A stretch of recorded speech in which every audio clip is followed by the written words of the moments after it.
กันไปร้านอาหารพี่น้องเสเดือนใส่สุดใหม่เลยพี่น้องเลยท่านได้อาบน้ำนะคะเปลี่ยนสุดเปลี่ยนสูตรใหม่ไปร้านอาหารว่าสั้นว่าไปร้านเก่านั่นแหละพี่น้องร้านอาหารนั่นไปกินยำอีกก่อนพี่น้องกินยำกับมื้อนี้กับไม่ได้กินอย่างได้มื้อนี้ก็ได้เราเดือนก็ได้ไม่ค่อยได้กินอย่างมื้อนี้กินแต่ข้าวยำมื้อเช้ากับกาแฟพี่น้องสั่งกาแฟใหม่อีกละกาแฟเบิร์ดผู้ใหญ่เราปิดไฟทางหลังกาแฟเบิร์ดสั่งแล้วสั่งเป็นกาแฟคอลลาเจนแบบนี้โมเมนต์น่ะกาแฟลดหุ่นได้กาแฟคอลลาเจนสั่งแล้ว2 ห่อแล้วก็กับกาแฟดำห่อนึงอีก3 มื้อว่าซั่นอดเอาอดรอผู้ใหญ่เราปิดไฟได้นี่ปิดย่านแต่ไม่ได้ปิดเด้ผู้ใหญ่เราเฮ็ดซ่อมเครื่องกาแฟใส่แล้วเราขึ้นไปสาวเดือนใส่กระโปรงพี่น้องอันนี้สุดกระโปรงนี่ก็หากระแซมเปิ้ลลองเบิ่งพี่น้องเลยนะสาวเดือนซื้อมาหากระใส่เป็นชุดกระโปรงแบบเป็นผ้าสิ้นนะทุกคนใส่สบายมากใส่กับเสื้อยืดเสื้อยางเวลาเราไปใส่มาใส่นะคะทุกคนแบบนี้ก็โอเคนะคะเนาะเป็นลายสร้างพี่น้อง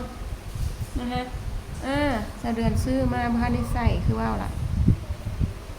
ก็เลยใส่ลองเบิ่งกับพอดีเด้อพี่น้องเลยนะพอดีว่าจะไปซื้อมาไว้อีกจักอันก่อนตอนนั้นก็เป็นมื้อสงกรานต์เนาะสาวเดือนเลยซื้อแต่งตัวไปร้านอาหารยามมื้อแรงไปร้านเก่าร้านเดิมนั่นแหละพี่น้องนุ้ยน้อยกำลังอาบน้ำตัวใหญ่ขึ้นไปทั้งครึ่งแล้วอาบน้ำนุ้ยน้อยสาวเดือนมากละวันนี้พาได้ออกกำลังกายคือออกกำลังกายก่อนอาบน้ำนะก็เลยเปลี่ยนสูตรไปสักก่อนมาเลยเปลี่ยนสูตรไปสักก่อนลิ้นก็จะพันกันจังหน่อยว้าวกันได้เนาะเสียงน้อยร้องเพลงมีความสุขครับอาบน้ำร้องเพลงไปนั่นเพื่อนอาบน้ำ2 เทื่อนี้แล้วมื้อเช้ารอบนึงสาวเดือนอาบรอบนึงยามมื้อเช้า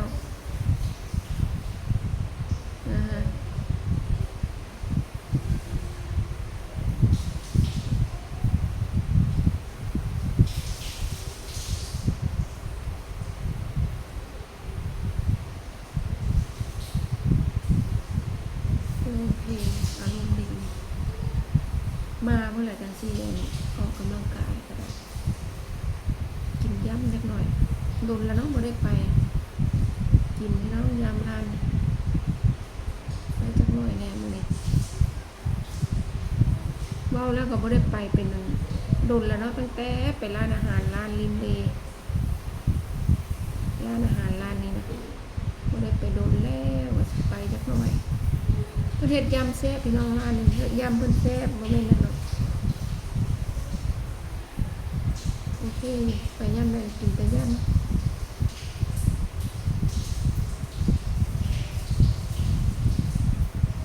วันนี้สาวเดือนส่วนเราเองเลยส่วนเองเลยมันปกติเราส่วนวันนี้สาวเดือนส่วน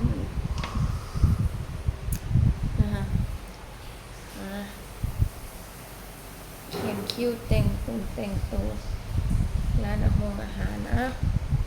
โอเคนะคะโอเคอันนี้กับเบิ้ลเราว่าสิแวะซื้อเลยพี่น้องจะรับบัตรเกมนี่บัตรจักหน่อยนะคะเราเวลาไปธุระทุลังข้างนอกก็ได้มีสีสันจักหน่อย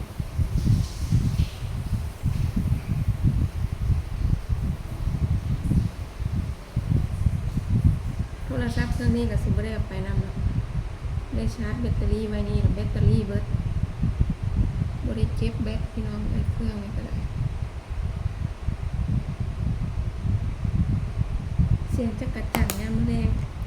เสียงจักรจั่นห้องเต็มเลยพี่น้องจักรจั่นทางนี้เขาเจ้าบ่กินจักรจั่นมันคือบ้านเฮาได้เสร็จโทรศัพท์นั่งรอพี่น้องนั่งรอผู้ใหญ่กันน้อยๆเลยจะเดือนแล้วเราได้มีแต่10 ไปชาร์จแบตแล้วก็ไปเลย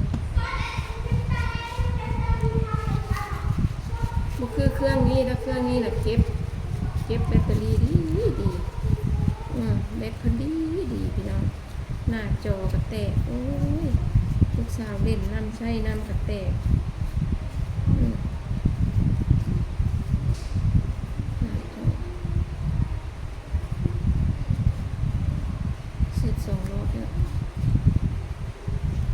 น้อยๆเนี่ยมากเอาโทรศัพท์สาวไปเล่นชาร์จแบตไว้ก็หลับออกไปเล่นดีได้นำเอาเพื่อก็ได้ให้แต่เพิ่นเก็บแบตเครื่องนั้นบ่ได้เก็บแบตเตอรี่นะพี่น้องเครื่องที่สาวเดือนถ่ายคลิปนี่เบิดไปนำเบิดเฮาใส่จักหน่อยก็ลงไปละแบต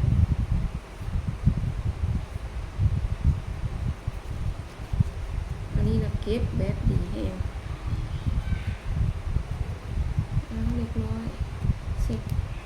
จักหน่อยเสียงน้อยๆ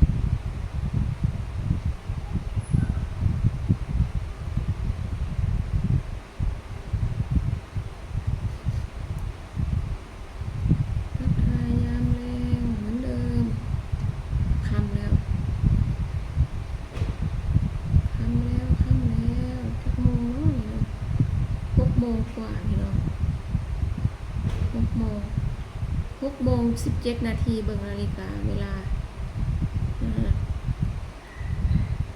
เวลานี้ก็ได้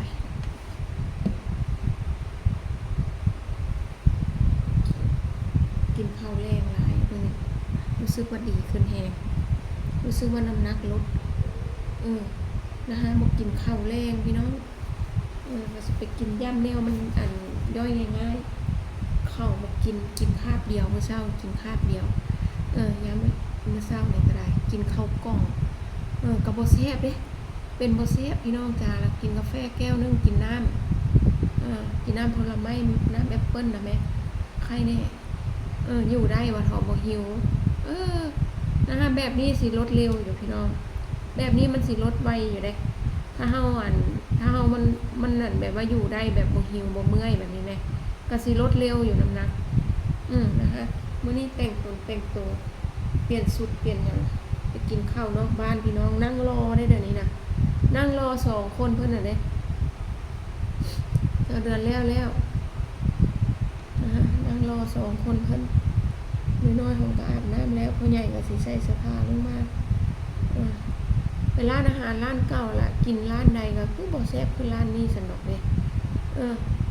บ่แซ่บคือร้านนี้พี่น้องนะคะ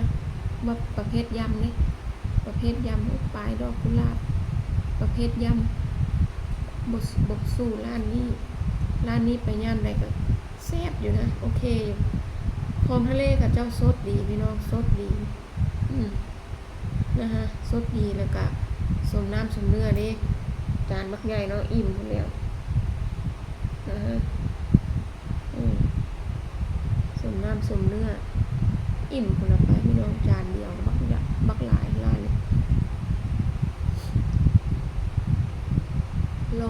นั่งรอแบบชิวๆไปนะคะทุกคนเตรียม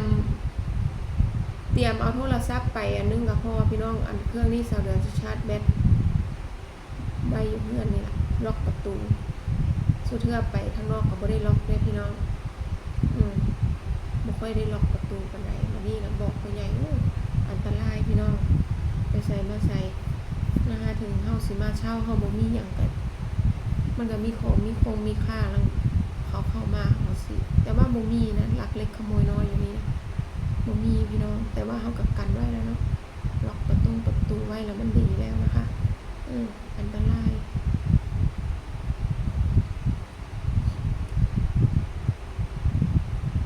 เขาเจ้าก็มีกล้องวงจรอยู่พี่น้องเลยอยู่นี่ก็ได้เขาเจ้าติดกล้องวงจรทางเข้าทางออกนะคะติดกล้องวงจรทางเข้าทางออกดูนะคะอันนี้นะคะนั่งรอดนแล้วก็นานลงมาเนาะขอบคุณหลายๆพี่น้องรับชมคลิปเด้อสวัสดีค่ะนะคะสวัสดีเด้อพี่น้องเด้อนะคะ